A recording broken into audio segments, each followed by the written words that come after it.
कुंडली में विष योग का क्या प्रभाव तथा उपाय क्या करने चाहिए।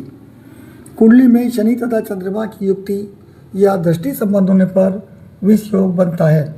प्रत्येक माह गोचर में ये योग प्रत्येक राशि के व्यक्तियों पर पड़ता है।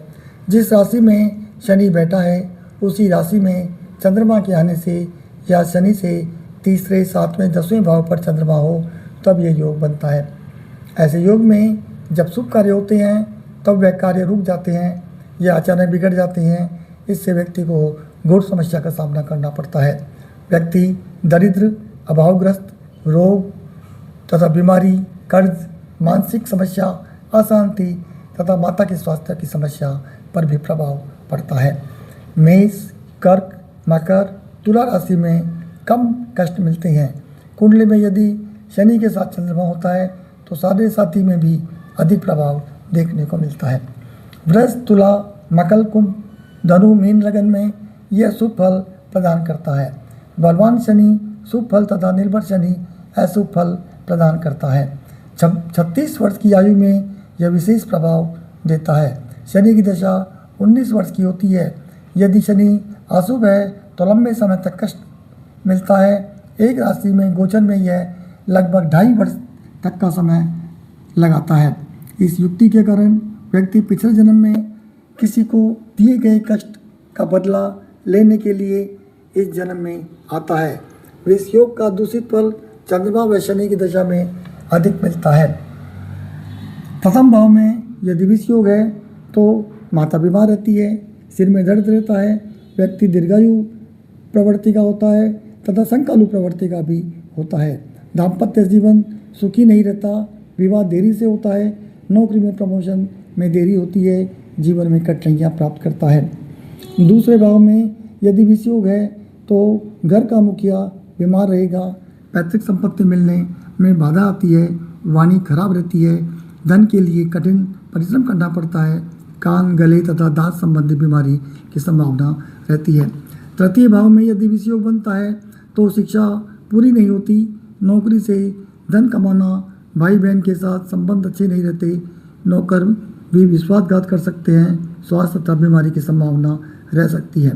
चौथे भाव में विष योग होने पर माता के सुख में कमी रहती है, माता के द्वारा कष्ट होता है, जन्म स्थान से दूर रहना पड़ता है, 25 वर्ष बाद आय में वृद्धि होती है, अंतिम समय में धन की कमी होती है, व्यक्ति दुखी होकर दीर्घायु होता है तथा व्यक्ति के हृदय रोग संबंधी बीमारी का सामना करना पड़ सकता है। पांचवें भाव में यदि विष योग है तो शिक्षा में बाधा आती है, वैवाहिक सुख में कमी रहती है, संतान संबंधी भी चिंता रहती है।